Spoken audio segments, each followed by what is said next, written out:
Wala pang natatanggap na opisyal na komunikasyon ang Department of Justice sa sinasabing warrant of arrest ng International Criminal Court kay Senator Bongo.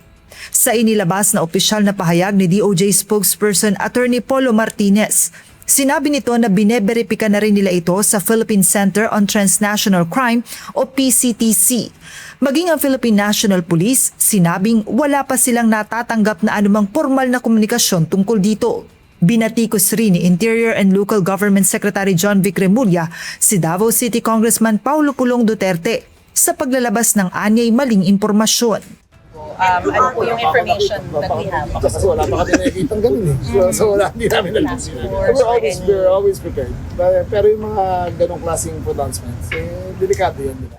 Mariin namang itinanggi ni Palace Press Officer Undersecretary Claire Castro ang alegasyon na ginagamit ng administrasyon ni Pangulong Ferdinand Marcos Jr. ang ICC laban sa kanyang mga kalaban sa politika.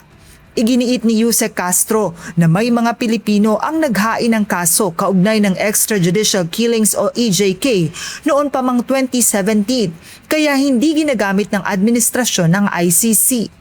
So bakit ba lagi nating sinisisi ang korte? Sinisisi natin ng administrasyon. Huwag nating kalimutan na yung kaso na sampa ito 2017 pa. So hindi ito wine-weaponize, kinakailangan lamang po na matugunan din ang hiling ng mga kababayan natin. Kung may kailangan managot, dapat na managot. Kung kailangan may malinis na pangalan, malinis ang pangalan. Umaasa naman si Senator Bongo na hindi mapupolitika ang arrest warrant ng ICC laban sa kanya. Iginiit din niya na wala siyang nilabag na batas kailanman. Ayon sa ICC, si Senator Go ay kabilang umano sa co-perpetrators ni dating Pangulong Rodrigo Duterte sa kasong may kaugnayan sa war on drugs. Joan Nano, UNTV News and Rescue. Diyos ang aming sandigan, serbisyo publiko ang aming pinahahalagahan.